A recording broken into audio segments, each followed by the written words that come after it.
de Juan. Abran sus Biblias en Juan capítulo 17. Ya, les decía yo que en el libro de Juan, ya lo habíamos comentado, pero es importante volverlo a comentar, que habíamos visto que, pues, desde un inicio se dice que Cristo es la luz, que Él es el creador y demás. Y en el transcurso del libro fuimos viendo cómo cada vez que el Señor hacía milagros, decía que el Dios mismo daba testimonio de que Él era el Hijo de Dios y cosas así, ¿no? Entonces, luego vimos que también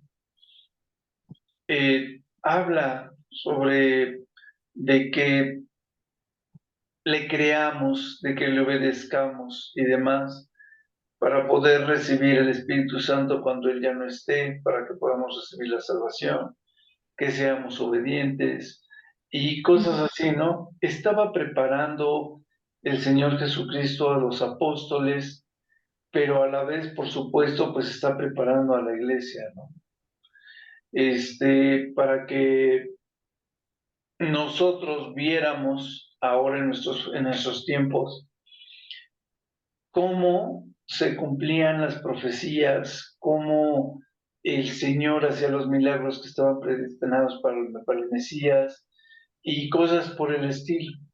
Entonces, ese es el caso, ¿no? Que se ve en la trayectoria de la narrativa de Juan y en la vida del Señor Jesucristo se va viendo cómo, sin lugar a dudas, se estaban cumpliendo las profecías, el Señor Jesucristo era el Mesías y llega hasta este punto después de la entrada triunfal y demás, donde les empieza a anunciar que va a ser entregado, que va a ser crucificado, que Pedro lo va a negar, ya pasamos por esa parte, y los sigue preparando para que tengan conocimiento de lo que está por venir, ¿no? Y de que cómo las profecías se están cumpliendo para que ellos no tengan dudas de que Él es el Hijo de Dios.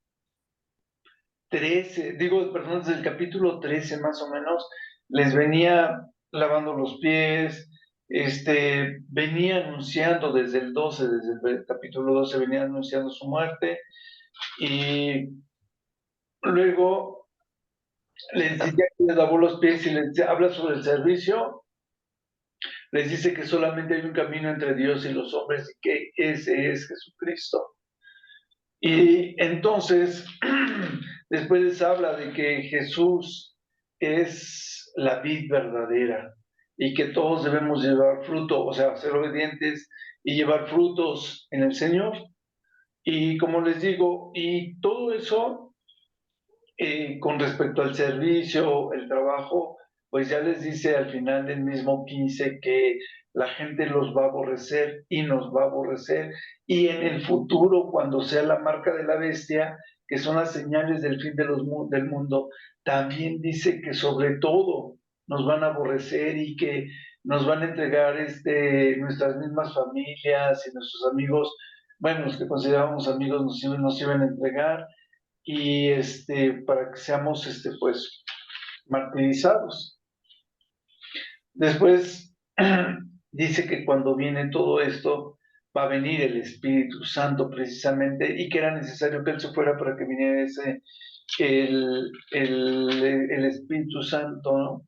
Y después dice que Él va a ser, el Espíritu Santo es el consolador, es el que nos va a consolar y nos va a ayudar a que nosotros demos consuelos a otros y también las palabras y el mensaje de esperanza.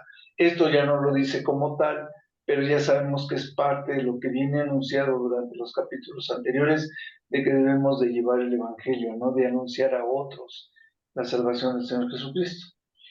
Y hasta ahí es donde nos quedamos.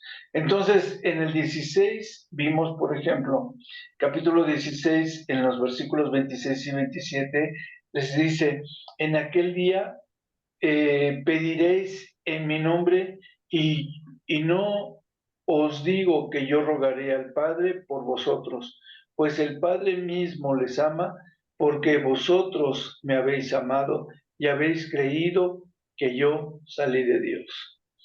No, fue la última promesa antes del 17, donde el Señor los sigue preparando. Se puede decir que es una de las promesas más fuertes, donde les dice que todo lo que pidieran al Señor, el Señor mismo nos lo va a dar, y que no es necesario que lo pidamos, ¿no? Perdón, que Cristo intercede en esa parte por nosotros, pero pues no nada más hablaba, no es más bien referido a lo material, sino más bien es referido a lo espiritual, y como lo hemos dicho en otras ocasiones, después viene lo material, ¿no? Ok, entonces empezaríamos con Jesús, ora por sus discípulos, una vez que ya los preparó, va a orar para que estén preparados para estas pruebas que les está diciendo, donde van a ser perseguidos y demás, como iglesia primitiva, y les digo, nosotros después como la iglesia que está, y como la iglesia del fin de los tiempos. Entonces, por favor, Javis, puedes empezar a leerlo. Esta parte, híjole, está muy completa, está muy padre, y nos va a llevar algo de tiempo estarlo analizando. ¿Alguien quiere hacer algún comentario de lo que estuvimos viendo antes, que ya les platiqué, o de esto que vamos a estar viendo? César, nada más, el Señor está reafirmando aquí que, bueno, que lo que Él está haciendo es el cumplimiento del Señor de los planes de Dios, y Cristo está cumpliendo ya con su cometido para poder salvarnos, y que para poder unificar a la iglesia y poder desarrollarnos en Cristo y en Dios para hacer una unidad perfecta. Ellos, el Señor ya tenía sus planes, y al cumplirse lo que el Señor dijo en Cristo, pues ya podía él, le podía decir a sus discípulos que él ya estaba cumpliendo con su cometido, y de alguna forma como que se estaba ya despidiendo, ¿no? De ellos. Que está hablando con su padre. Sí, Le está comentando que pues ya hizo esto, ya hizo el otro, ya se cumplieron los planes, y que a los apóstoles que le dio, o sea, a los hombres que le dio, no se perdieron más que el hijo de perdición, para que la escritura tal cual se cumpliera, la profecía se cumpliera, y prácticamente está hablando con el Padre. Yo no sé, de alguna forma sí. No, pues ahora pues Padre, Padre justo, Padre, aquellos que me has dado, o sea, está hablando con el Padre, con su Padre, con Dios, sí, Sí. y le está, ahora sí que dando el reporte, ¿no? De que ya está, o sea, Padre, así empieza, la hora ha llegado. Glorifica a tu Hijo, porque también tu Hijo te glorifica a ti, ¿no? Y sí. pues es eso, o sea, está hablando con Dios, con su Padre, y dándole el reporte de las personas a las que les dio, que ya le creyeron, ya están, pero alistadas ya para la tarea que sigue. Sí, que es la fundación de la iglesia. Ujú. Ujú.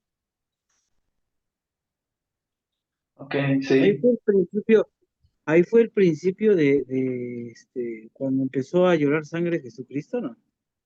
No, no, eso es más adelante. Ujú. Ok. Y no lloró sangre, sudó como sangre. Sudó. Ujú. Ajá. Sudó como sangre. ¿Tú lo viste? No, eso es lo que a mí los chismosos me dijeron. Fíjense, está muy padre. Déjenme enderezar un poco por acercarme a leer. Está muy padre porque, como dice, ¿no? Jesús, como yo digo, les está preparando, ya les ha dicho varias cosas. Está rodeado, está rodeado de ellos, y ellos están escuchando la oración que está haciendo en ese momento el Señor Jesucristo. Ujú.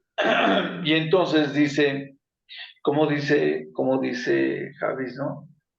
La referencia es, Padre, la hora ha llegado, ¿no?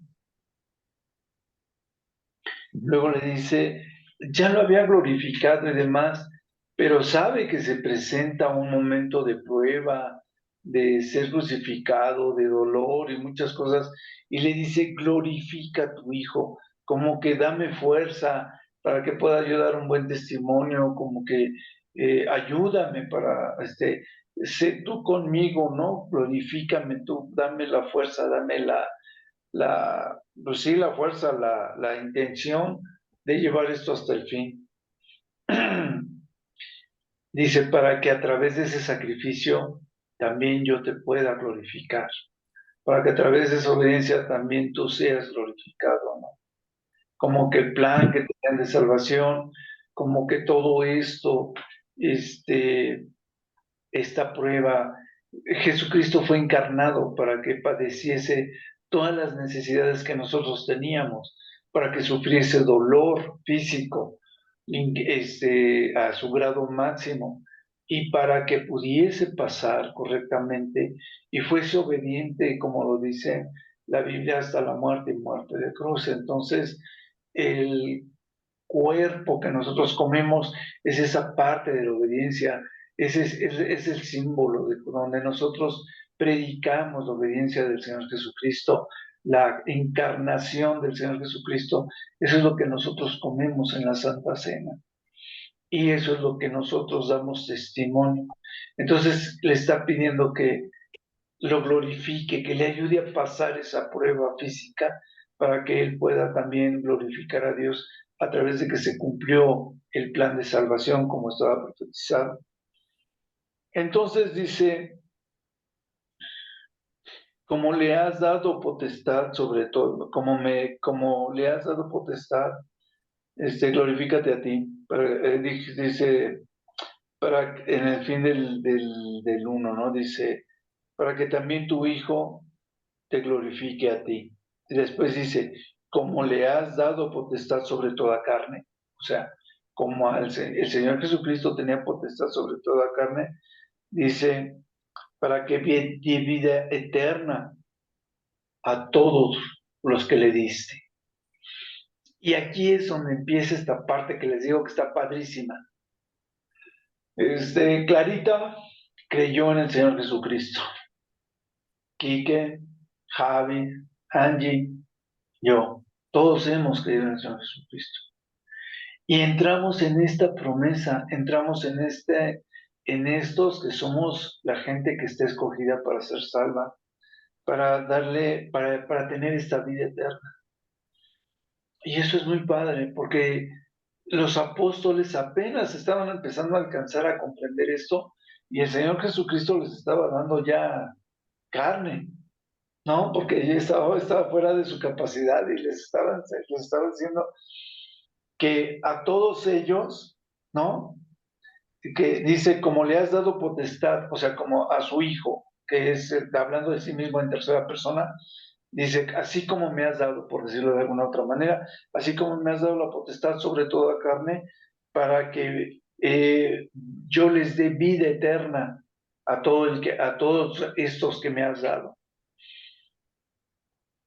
Nosotros fuimos parte de ese regalo de Dios para el Señor Jesucristo o parte de esa responsabilidad para el Señor Jesucristo. Nosotros somos salvos a través de eso que nos dio previamente. Más adelante lo dice que todo fue predestinado. Todos los que fuimos predestinados, todos estamos en ese plan de salvación.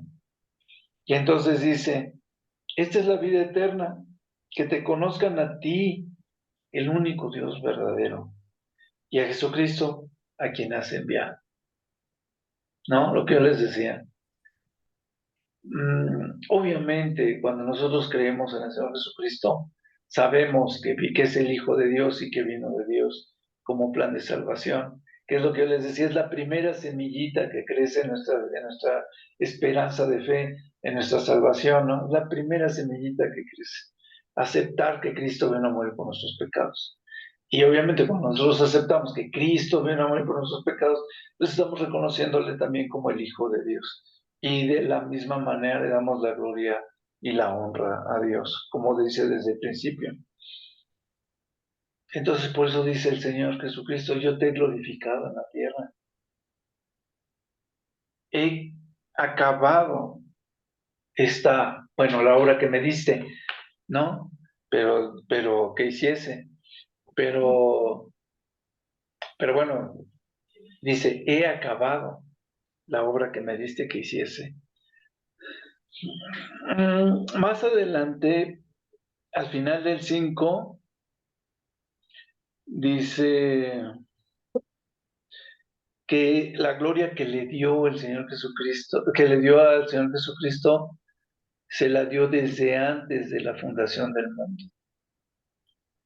¿No? ¿Se acuerdan que decíamos que, híjole, es que empieza Juan diciendo que el verbo era la luz y que la luz creó todo, ¿no? Y antes del plan de salvación, obviamente ya sabían que iban a hacer todo, porque hay otras partes de la Biblia donde dice que las estrellas fueron hechas para que el hombre se deleitara. Entonces, cuando hacen las obras como las estrellas y el universo y demás, ya sabían que también iban a crear al hombre. ¿Sí me expliqué?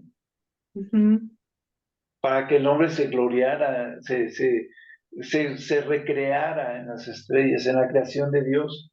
Entonces, que dan testimonio, las estrellas y los cielos dan testimonio de Dios. Y entonces, esa recreación la tenemos a través de un plan perfecto que fue diseñado desde antes de la fundación del mundo. Fuimos nosotros planeados. Dice, y ya en el 6 dice, yo les he manifestado tu nombre, ¿no? He manifestado tu nombre. A los hombres del mundo que me diste, tuyos eran y me los diste y han guardado mi palabra. Yo creo que en esencia como alma,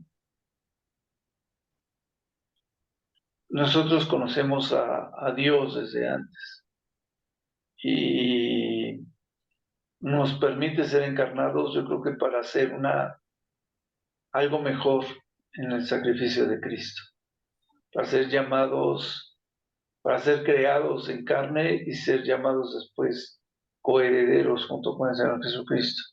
Pero eso es algo que yo creo. Entonces, por eso siempre hemos sido de Dios. Antes de ser concebidos, pues de alguna manera ya somos parte del cuerpo de nuestros padres, ¿no? Y más adelante, pues ya por la unión de nuestros padres, pues llegamos a ser lo que somos. Pero desde antes ya somos algo vivo, así como una bacteria, ya somos algo vivo. Entonces, ya el Señor permite que nos desarrollemos en carne para que vuelva a lo mismo, para que seamos algo mayor que eso. Pero yo creo que hablando de alma, como que somos una alma antes de ser carne, como que yo creo que sí somos otra cosa. Pero bueno, eso es una creencia. Lo que sí es un hecho es que somos, como dice la palabra, ¿no? Mi embrión lo vieron sus ojos. El embrión de cada uno de nosotros lo vio los ojos del Señor antes de que naciésemos. Y somos conocidos y fuimos creados por Él hasta el más mínimo detalle. Todo eso lo narra la Biblia. Entonces, por eso dice que pues ya estábamos predispuestos para que esos éramos de Dios, nos hace carne, nos hace parte en la obediencia, al creer en el Señor Jesucristo, nos hace parte también de lo que del regalo que le dio Dios al Señor Jesucristo, fuimos nosotros, ¿no? Porque creímos en Él, para que así mismo pues pudiéramos guardar su palabra y pudiéramos creer en su palabra y pudiéramos pues también ser uno con ese conocimiento, fuéramos uno con la palabra en el Señor Jesucristo y en Dios, ¿no? Dice, han conocido, en el 7 dice, han conocido todas las cosas que me has dado. Han conocido todas las cosas que me has dado. Ahora han conocido todas las cosas todas las cosas que me has dado proceden de ti. Todo lo que, ya lo sabíamos, ¿no? Todo lo que recibe el Señor Jesucristo es dado de Dios. Todo lo sujetó Dios al Señor Jesucristo. Dice la palabra que me has dado, ellos la recibieron y han conocido verdaderamente que salí de ti y han creído que tú me enviaste. Me gustaría resumir esto, pero no puedo. Es que es mucha información, son muchos detalles. Entonces, quería ayudarles menos, pero no puedo, porque si me brinco parte de los versículos, pues no los hablo más de lo que lo que dice la palabra, ¿no? Si lo leyera. Dice Jesucristo, está hablando de que somos obedientes, o sea, no está hablando del pasado, está hablando de los apóstoles en adelante, como yo les decía, desde el principio de la iglesia hasta los últimos, hasta que venga el Señor Jesucristo. Y entonces les dice, te ruego por ellos, ¿no? En el 9. Dice, no te ruego por la gente del mundo, sino por los que me diste, porque tuyos son. O sea, vuelvo a lo mismo. Somos los que Dios tomó, los que creen en Dios, sus hijos, los que sabía que iban a ser salvos, y se los da el Señor Jesucristo, y otra vez dice el Señor Jesucristo que pide por nosotros, que somos aquellos que Dios permitió que creyéramos en el plan de salvación, que creyéramos en el sacrificio del Señor Jesucristo. Entonces, somos de Él por esa razón. Y dice, y todo lo mío es tuyo y lo tuyo es mío, y he sido glorificado en ellos. ¿Por qué había sido glorificado en nosotros? Porque nosotros, bueno, los que estaban en ese momento y los que creemos después, estamos creyendo por fe, estamos creyendo por el testimonio de Dios, de Jesucristo como el Hijo de Dios, y hacemos funcionar este plan de salvación, estamos haciendo funcionar, estamos aceptando que existe un plan de salvación, ¿no?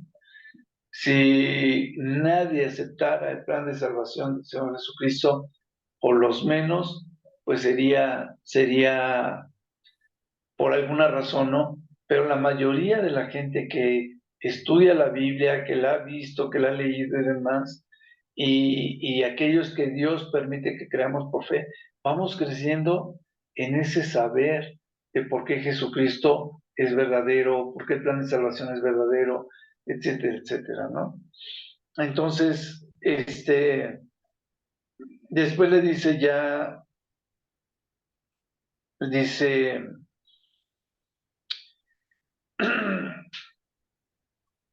el Señor Jesucristo no le dice exactamente, dice, ya no estoy en el mundo, además ellos están en el mundo, pero está hablando de que pues Él ya se va, ¿no?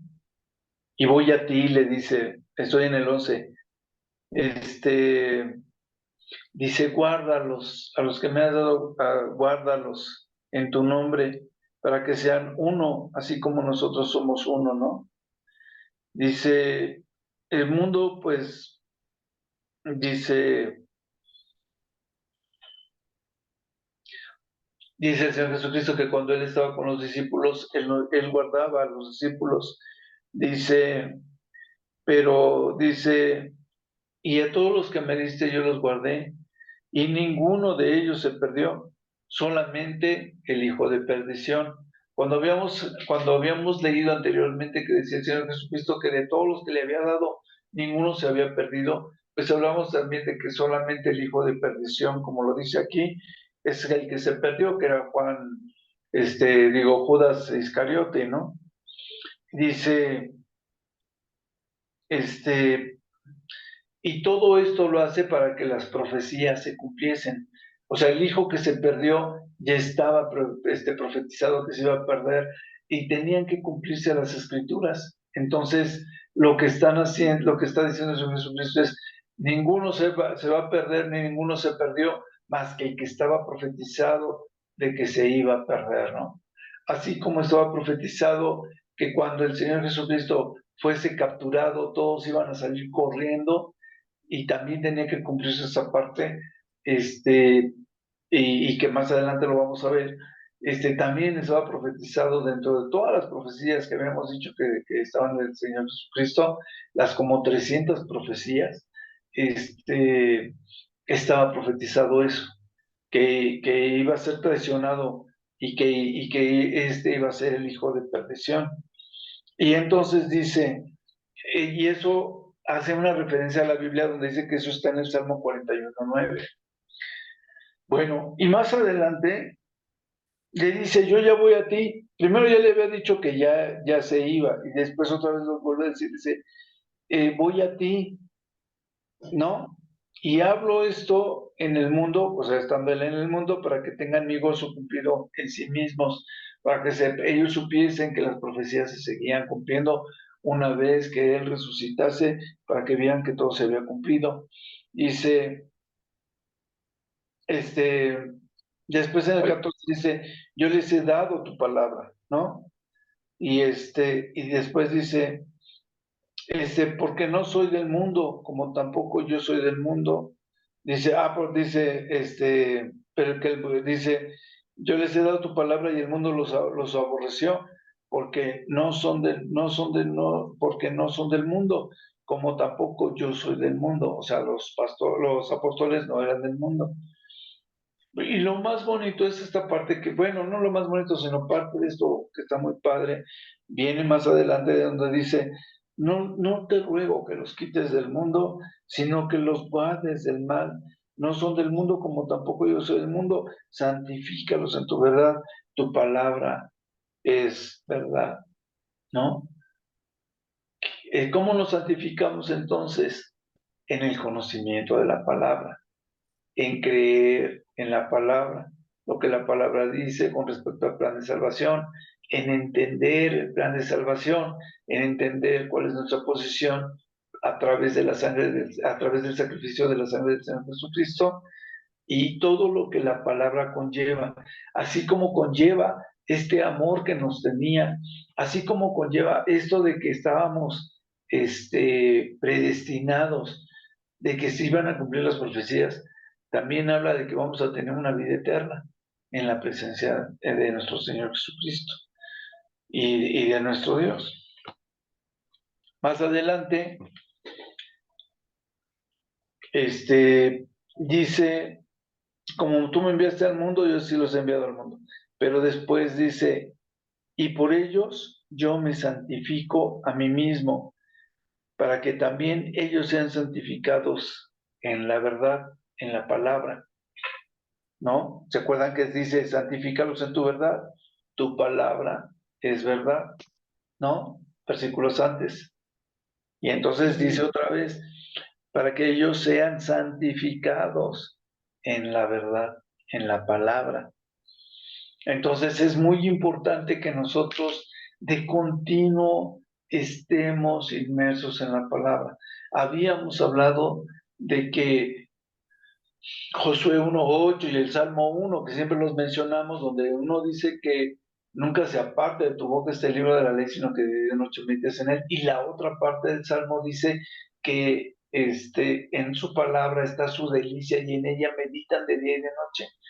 Pero las dos son promesas de que seremos prosperados cuando reconocemos la palabra, cuando la estudiamos, cuando la meditamos, cuando no la aprendemos, etcétera, etcétera, ¿no? El simple hecho de estar leyendo la palabra hace mella en nuestras vidas, nos hace entender cuál debe ser nuestra actitud como cristianos, lo decíamos en la clase pasada. La misma actitud de nosotros como cristianos es la que da testimonio de quiénes somos delante de Dios, aunque a veces no nos demos cuenta. ¿Sí me expliqué, verdad? O sea, el testimonio de lo que somos, nuestros hermanos que nos rodean se dan cuenta. Lo que somos, lo que hacemos, todo, se dan cuenta. Entonces dice después, en el 20, y es lo que yo les decía, no estaba rogando nada más por los apóstoles, estaba rogando por todos nosotros, porque dice, mas no ruego solamente por estos, sino también por los que han de creer en mí, por la palabra de ellos, por el testimonio de ellos. Y es lo que yo les decía. En aquel entonces, los que eran verdaderamente entregados y los apóstoles y demás, pues daban un testimonio para que creciese la iglesia. Y ahora, los que tenemos esa responsabilidad de hacer crecer la iglesia o de llamar a otros, pues somos nosotros. Entonces, nuestro trabajo es el que tiene que estar en acción para que la gente venga y conozca y crea y tenga esto mismo que nosotros tenemos. Dice, así de esa manera, dice en el 21, para que todos sean uno, como tú, oh Padre, en mí y yo en ti, que también ellos sean uno en nosotros, para que el mundo crea que tú me enviaste. Entonces, vuelvo a lo mismo. Primero habla del conocimiento de la palabra, que es la verdad, y luego, una vez conocida esa palabra, habla de que para que ellos también pudieran dar testimonio y que con los de la iglesia todos seamos uno y todos seamos uno en Dios y todos seamos uno en Cristo. Pero ¿quién hace ese trabajo? Pues nosotros. ¿Y qué es lo que pide el Señor Jesucristo? Que nosotros, que los que nos iban a traer el Evangelio a través de siglos y siglos, fuese llevándose esta fe de palabra en palabra o de persona en persona, creciendo estas personas en la palabra de Dios, creciendo en el testimonio, en el conocimiento. Como yo les decía, la gente que no cree es por ignorancia, porque mientras más te sumerges en la palabra, más cuenta te das de que es un libro divino inspirado por el Espíritu Santo y que la palabra es verdad. La palabra de Dios es verdad.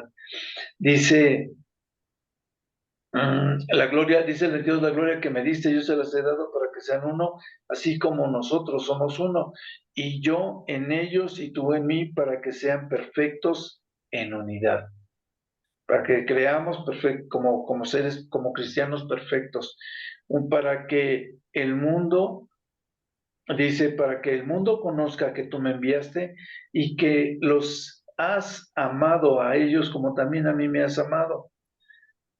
Hasta el versículo 23 está padrísimo. Digo, sí que todo está padrísimo antes y después, pero esas partes que es desde el 18 o desde el 16, bueno, desde el 15, que hablábamos de la palabra, y después hasta el 23, está muy padre porque habla del amor de Dios, habla del plan de salvación, habla del testimonio que tenemos que dar a las naciones y de muchas otras cosas, ¿no? Dice el 24, Padre, aquellos que me has dado, quiero que donde yo estoy, también ellos estén conmigo, para que vean mi gloria que me has dado, porque me has amado desde antes de la fundación del mundo. Fíjense, hablando del Señor Jesucristo, sabemos nosotros que somos amados desde antes de la fundación del mundo. Y en esta parte, haciéndose uno con nosotros y haciéndose uno con Dios, también dice, Señor, porque a mí me amaste también desde antes de la fundación del mundo. Dice, Padre justo, el mundo no te ha conocido, pero yo te he conocido, y estos han conocido que tú me enviaste. Estos eran los apóstoles que estaban ahí. Dice, y les he dado a conocer tu nombre y lo daré a conocer aún, para que el amor con que me has amado esté en ellos y yo en ellos. ¿No?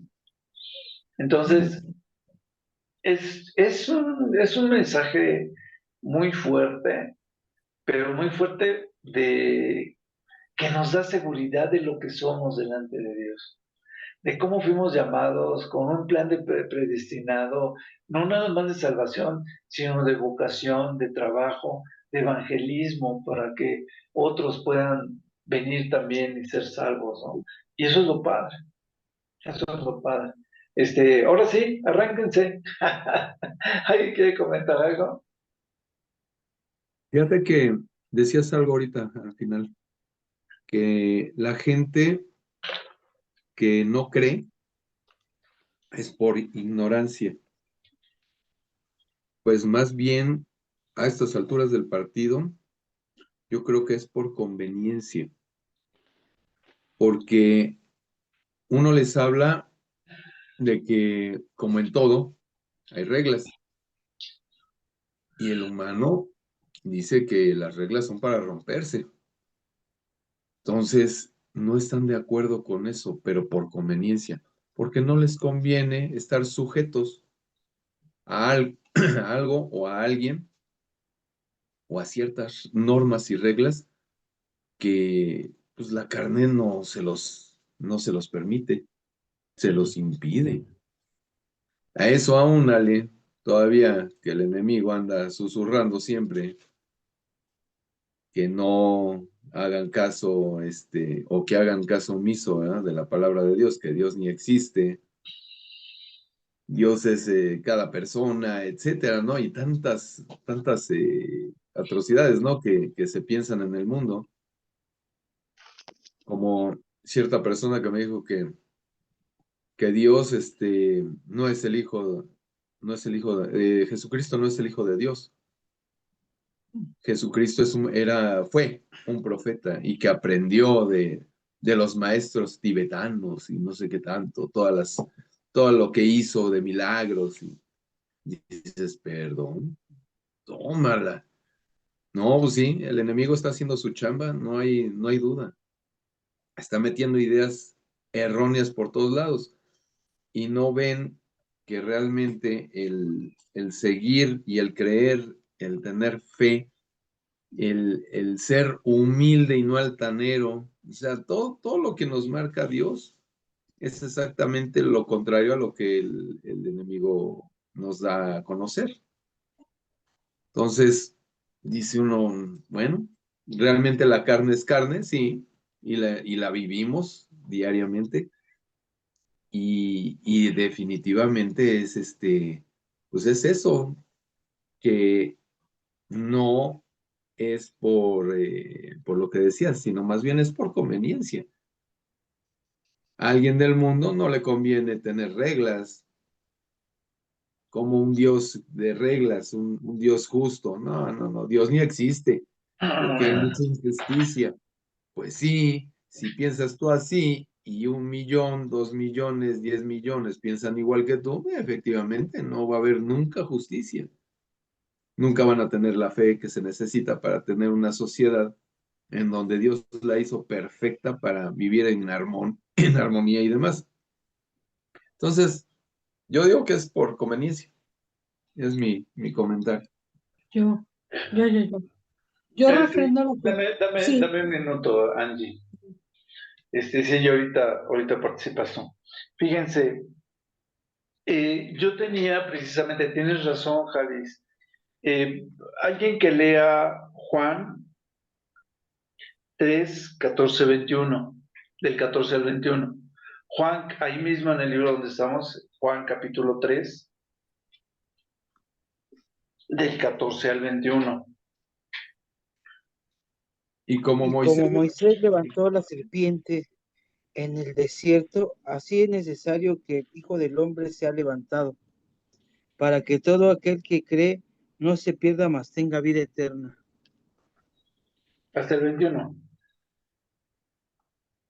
De tal manera amó Dios al mundo de tal manera amó Dios al mundo que ha dado ya a su Hijo unigénito, para que todo aquel que crea no se pierda, mas tenga vida eterna, porque no envió a Dios a su Hijo al mundo para condenar el mundo, sino para que el mundo sea salvo por él. El que cree no es condenado, porque el que no cree ya ha sido condenado, porque ha creído en el nombre del unigénito Hijo de Dios. Y esta es la condenación de la cruz. Vino al mundo y los hombres amaron más las tinieblas que la luz, porque sus obras eran malas. Porque todo aquel que hace lo malo aborrece la luz y no viene a la luz para que sus obras no sean reprendidas, mas que el que practica la verdad viene a la luz para que sea manifiesto de que sus obras son hechas en Dios. ¿Ya vieron? Después de... Sí. Entonces, ahora se los voy a releer. Lo importante está en el 19, 20 y 21, donde dice: y esta es la condenación, que la luz vino al mundo y los hombres amaron más las tinieblas que la luz, porque sus obras pues, eran malas. Dice: porque todo aquel que hace lo malo aborrece la luz y no viene a la luz, para que sus obras pues no sean reprendidas. Dice: mas el que practica la verdad viene a la luz para que sea manifiesto que sus obras son hechas en Dios. Estábamos hablando hace 5 minutos de que nuestras vidas dan testimonio de lo que somos delante de Dios. No, muchas veces pensamos que los demás no se dan cuenta, y sí nos damos cuenta. Cuando tú ves hablar a un hermano, cuando lo ves cómo piensa, cómo analiza, lo que hace, lo que dice, te vas dando cuenta de la relación que tiene con Dios. ¿Cómo es su relación con Dios? ¿Qué tan profunda es? Y uno que no, que lo está viviendo, que está dando el testimonio, para bien o para mal, dándote cuenta o no dándote cuenta, la verdad es que los demás no son tontos, los demás se dan cuenta de lo que es, o sea, lo que realmente es. Y eso es lo que da testimonio de ti. Ahora, la gente que hace lo malo, pues no quiere ser reprendida, no quiere ser corregida, y no quiere cambiar, no quiere creer, o justifica o dice: creen que Dios puede ser engañado, como dice la Biblia. Dios no puede ser engañado. Tú no puedes decir ahorita que vas a creer cuando te vas a arrepentir antes de morir, porque el día que mueras, igual y chance vas a tener de presentarte delante de Dios. Nadie sabe. Entonces, cuidado, porque la Biblia dice que Dios no puede ser engañado. Y y la otra cita que quiero que lean, léela, Javi, lee por favor Filipenses, capítulo 3, 18 y 19. ¿Filipenses qué? Filipenses capítulo 3, versículos 18 y 19. 3, 18 19. y 19. Ay, ay, ay, qué rico, comezón. Ahí está. 18 y 19. Dice: porque por ahí andan muchos, de los cuales os dije muchas veces, y aún ahora lo digo llorando, que son enemigos de la cruz de Cristo, el fin de los cuales será perdición, cuyo Dios, con minúscula, es el vientre, y cuya gloria es la vergüenza, que solo piensan en lo terrenal. Así es. Entonces, pues eso es lo que, déjenme, porque me perdí a casa, de lo que estábamos diciendo, ¿no? O sea, aman, y otras partes dicen que aman el mundo, aman las cosas del mundo. Entonces, o amas lo del mundo o amas lo que es de Dios, ¿no? Ahora sí, Angie, perdón, pero tenía yo que hacer la mención de lo que había dicho No, está bien, porque refuerza lo que voy a comentar. Yo perfecto. creo que los dos están bien, tanto el hecho de falta de conocimiento como el hecho de que pues, nos atrae el mundo mucho más en ocasiones o siempre, porque es más fácil seguir al mundo. Pero la realidad es que cuando empiezas a conocer de la palabra y empiezas a entender porque el Espíritu te permite verlo, pues es como puedes salir de ese círculo vicioso de estar metido en el mundo. Pero tienes que tener un corazón dispuesto. Eso es lo que a veces nos falta, ¿no? Entonces tenemos que tener el corazón dispuesto y pedirle al Señor que nos dé sabiduría para entender lo que estamos leyendo, porque muchas veces leemos, pero no entendemos. Y entender es importante porque nos da conocimiento de lo que quiere Dios Alguna vez alguien me comentó, ¿cómo puedes decir que conoces a Dios si no conoces el carácter de Dios? Y la única manera de conocer el carácter de Dios es leyendo la Biblia, porque es claro ahí como Él dice que es celoso, que se enoja, que castiga, que aprueba, que te da bendiciones. Es decir, es la que única te manera ama. que te ama. Entonces, si no hay un corazón dispuesto para conocer a Dios, pues obviamente vas a tener esa lucha de estar en el mundo y leer, y luchar y volver a regresar. Pero, dice el Señor, Él hace una promesa que lo que te siembra y está en buena tierra, ahí se va a quedar. Aunque pase mucho tiempo, todos tenemos nuestro tiempo, entonces nuestra obligación es sembrar, pidiéndole al Señor que sea buena tierra, ¿no? Para que todos conozcan el Señor, o al menos todos los que están alrededor de nosotros. Y dices, bien, todo, pues nuestra vida al cambiar con Cristo, pues lo van a notar. Aunque tú ni cuenta te des, la gente sí lo nota. Y a veces hasta te hacen observaciones, ¿no? Pero qué bonito que sea para bien y no para mal. Gloria a Dios. Sí, es importante, ¿no? El testimonio, como tú dices, viene del leer la palabra, conocer el carácter de Dios. El testimonio viene no tanto de leer la Biblia, yo se los he dicho, se aprende mucho más analizando la Biblia que leyéndola. Entonces, yo les invito a que agarren un versículo, el que a ustedes más de los que les llaman la atención, de los que más les gusten, y profundicen. Por ejemplo, hablemos del amor, ¿no? Del amor de Dios, de 1 Corintios 13, por ejemplo, ¿no? Donde habla del amor y que si tuviese ciertos dones y demás. Y puedes profundizar y ver cuáles referencias tienes sobre el amor, e ir profundizando, ir ahondando entre versículos, pasearte entre los versículos que hablan del amor en la Biblia, ¿no? Así como el de los dones o el de profecías y así. Lo que yo digo es, agarra cualquier tema sobre un versículo que te guste y ve profundizando a ver qué otros versículos hablan de lo mismo, como si fueras a dar tú la clase o como si fueras tú a predicar, y de verdad que se aprende mucho más de esa manera. Y esa es mi invitación, procuren no leer la Biblia, sino estudiarla, profundizar. Claro que hay veces en que, como ahorita que estábamos leyendo, pues el capítulo completo está llenísimo de hablar del amor, del testimonio, de la predestinación y demás.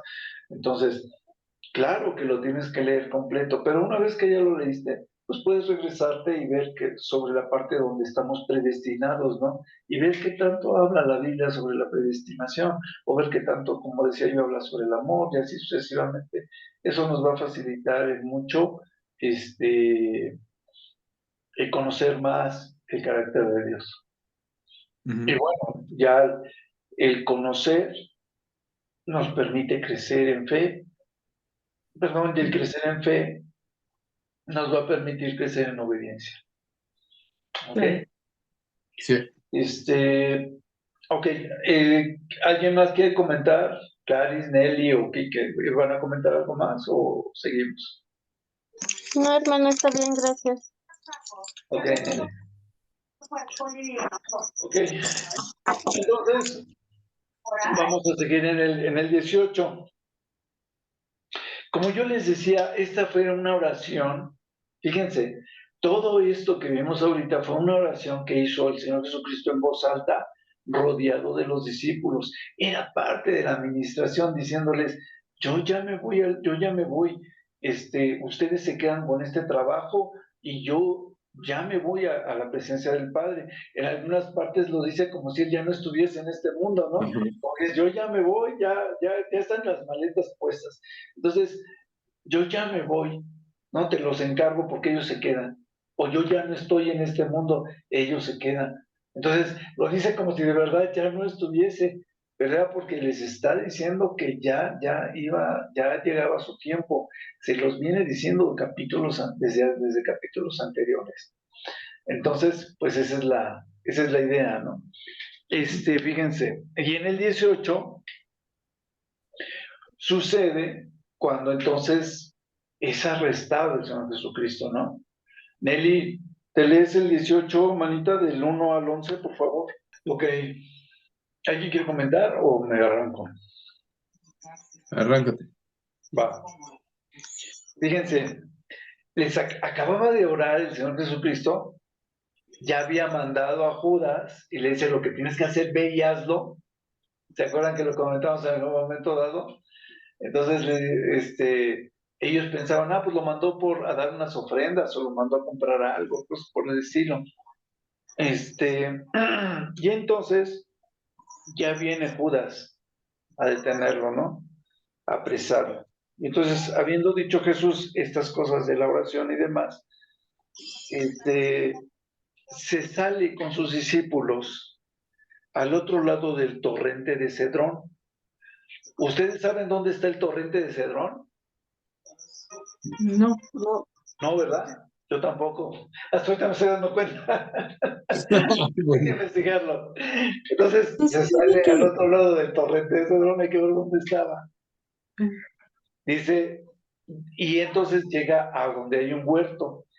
Dice, al entrar ahí con sus discípulos, como Judas también sabía dónde estaba, y sabía dónde estaba, perdón, lo de la Santa Cena, pues ha de haber dicho, de seguro lo encuentro por aquí, o estaba de camino al lugar alto donde estaban, donde habían hecho la Santa Cena. Y entonces dice, también conocía aquel lugar, porque muchas veces había ido con el Señor Jesucristo, ¿no?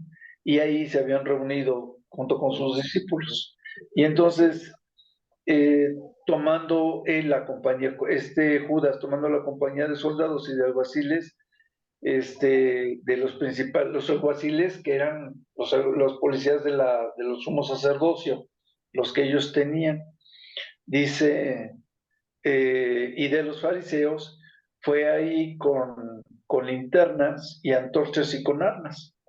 Y entonces dice, Jesús ya sabía que todo esto se iba a dar, ya conocía perfectamente qué estaba pasando.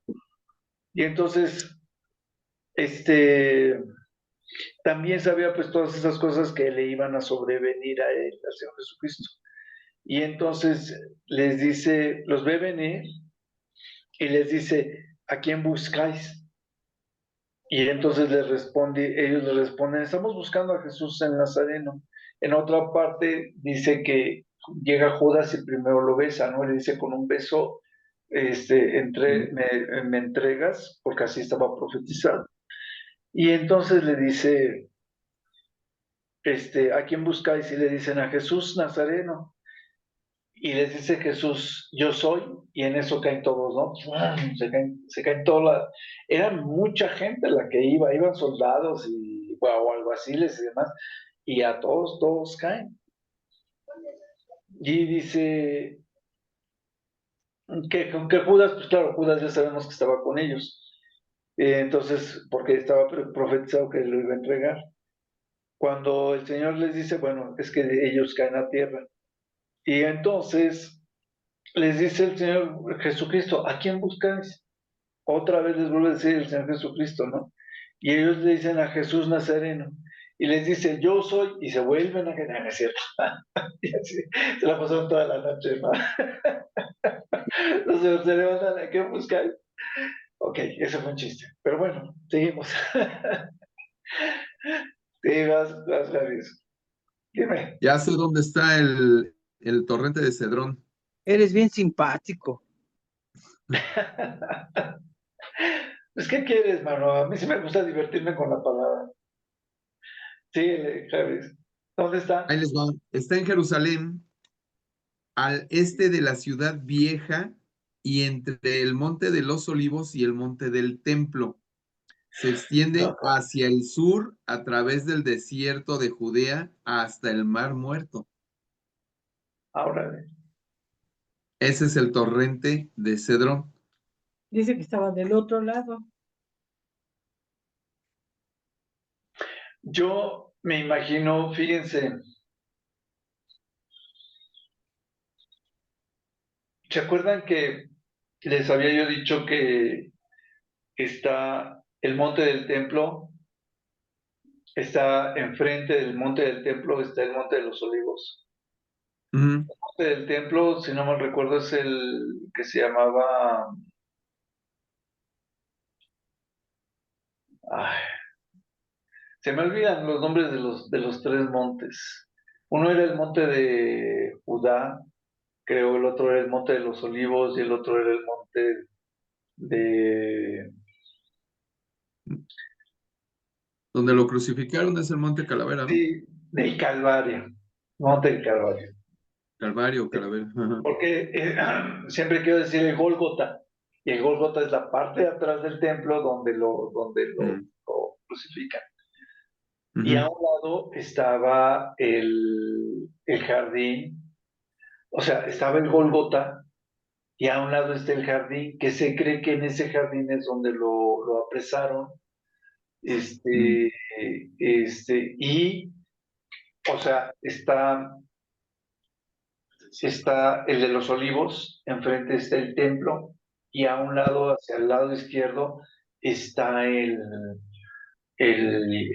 Gólgota está atrás, y a un lado del Gólgota, hacia el lado izquierdo, está el jardín, no me acuerdo cómo se le llama, donde lo apresan. Entonces yo ¿No es creo el que... de Getsemaní? No, ¿Mande? ¿verdad? No es el de Getsemaní, no. No. ¿O sí? Sí, creo que sí. Ok. Así es. De todos modos te lo investigo. El Getsemaní. Y entonces, es que luego entre tantos nombres se me va el avión de cómo está la onda. Pero bueno, se dice que en el Getsemaní es que estaba a un lado del Gólgota, y que les digo, yo creo que hablaba de precisamente ese jardín donde a veces se reunían, y que es donde debe de estar a un costado, entre el de los olivos y el monte del templo, ¿no? Porque así como lo narra, piensa uno que estaría, porque el torrente de Cedrón, si el torrente de Cedrón viene desde el Mar Muerto, pues se supone que venía hacia el templo, ¿no? Del Mar Muerto hacia el templo. Y del otro lado es donde estaba el jardín, que quiere decir que estaría entre el torrente de Cedrón, el Getsemaní, y luego el de la calavera. ¿Cómo se llama el de la calavera? A ver, ese no fue el nombre de la calavera. El Gólgota. Gólgota. Ok, bueno, más o Y menos. es eso. Sí. El Getsemaní estaba al pie del Monte de los Olivos, frente a la muralla de la ciudad vieja de Jerusalén. Ah, ok. Ujú. Que es donde Jesús oró la noche de su arresto. Ajá. Ajá. Sí, Ubicado al otro lado del valle de Cedrón. ajá. Ok. Ok. Entonces, yo creo que sí es ahí. ¿No? No, sí fue ahí. Bueno, Ujú. entonces fue ahí ya. Eso confirma una vez más que mis teorías no son tan malas. Ok, entonces, que se me olviden los nombres y que después le diga yo una cosa por otra, bueno, es parte de mi doctrina de Confucio. Entonces, bueno, ya no me acuerdo por qué fue la broma. Les decía yo que, ¿a qué buscáis? A Jesús de Nazaret, yo soy. Y van al piso, ¿no? Y después les vuelvo a preguntar, pero ya no se vuelven a caer. Les vuelve a decir yo soy. Y entonces dice, os he dicho que yo soy. En el 8 dice, pues si me buscáis a mí, dejad ir a estos. ¿Por qué? Porque se tenían que cumplir dos profecías. Por un lado, una donde dice que ninguno de los que le dio se habían perdido, pero también donde decía que una vez que fuese capturado el Señor Jesucristo, todos sus seguidores iban a salir corriendo. Y esto lo dice en otros evangelios, ¿no? Que era para que se cumpliese esa parte de las profecías. Ok, entonces sigue adelante. Dice, dice en el 9 que de los que me diste, no perdí ninguno, ¿no? Entonces, Simón Pedro, que es mi personaje favorito, digo sin considerarse a Con Jesucristo, por algo será, ¿no? Saca la espada a Pedro y al mayordomo del sumo sacerdote le corta al siervo del sumo sacerdote le corta la oreja. Otros evangelios dicen que toma al Señor Jesucristo y le pone la oreja y se la vuelve a poner en su lugar, ¿no? A este siervo. Y entonces le dice, mete tu espada en la vaina. La copa que el Padre me ha dado, no la he de beber. Para eso había vivido, para eso había sido encarnado, para cumplir todas las profecías. Y fíjense qué padre, ¿no? Porque le dice a Pedro, la copa que me ha dado el Padre, no la he de beber. Y sin embargo vemos que cuando él hace la oración en el Getsemaní, ¿qué es lo que él ora? Padre, si es posible, pase de mí esta copa, ¿no? Y no sé si ya habían entrado ustedes, no, sí, ya. Y ahí es donde él está sudando gotas tan espesas como de sangre, que es lo que decía aquí que hace rato, ¿no? Entonces, cuando él está viendo, está consciente de que va a ser torturado, va a ser flagelado, va a ser crucificado y martirizado hasta perder prácticamente las fuerzas, la conciencia y demás. Ya lo sabía, ya lo sabía. ¿Por qué? Porque él sabía que tenía que sufrir hasta lo sumo, porque así estaba profetizado, para pagar los pecados de la humanidad, ¿no? Y entonces, pues lo vemos, ¿no? Está muy interesante, está muy padre, y más cuando correlacionamos la Biblia, cuando vemos todo lo que habla la Biblia sobre esto. Jesús ante el sumo sacerdote, dice así, déjame ver qué tan lejos estoy. Angie, léete esta parte, ¿no? Del 12 al 14, por favor. En otras partes de la Biblia se dice, bueno, vamos, lo voy a retomar rápidamente y ahorita les digo. Los soldados del tribuno y los alguaciles pues sujetan a Jesús, ¿no? Lo amarran, lo apresan. Dice que lo atan. Y entonces le llevan primero ante Anás, porque Anás era suegro de Caifás, ¿no? Y Caifás era el sumo sacerdote. Caifás había hablado ante el consejo cuando les dice, bueno, si esta obra es humana, todos los que han empezado una obra humana queriéndose hacer pasar por el Mesías, como fulano, sotano y mengano, pues son obras que se han disipado una vez que estas personas han sido muertas. Dice, ¿por qué no dejamos que muera y entonces pues solitos se van a disipar sus seguidores? Caifás ya había profetizado antes, como él era el sumo sacerdote, él, por medio del Espíritu Santo, había profetizado que iba a ser el sacrificio del Mesías en aquel año, ¿no? Entonces, por eso es por lo que él les dice que sería bueno que fuese sacrificado. No me acuerdo si dice exactamente que iba a ser el Mesías el que iba a ser sacrificado o que alguien iba a morir haciéndose pasar por el Mesías, algo así es lo que dice, pero si no me recuerdo habla de que es el Mesías, de que alguien iba a morir como el Mesías por el pueblo, y eso es lo que le había profetizado. Y entonces él les dice al concilio que pues mejor que nada más muere este que se dice el Mesías. Entonces cuando lo llevan con Caifás, él hace bueno, lo hace con toda la intención de que se cumpla lo que él mismo había profetizado. ¿Ok? ¿Sí me expliqué, verdad? Sí. Ok. Nos quedamos en Juan 18, 15. Quince.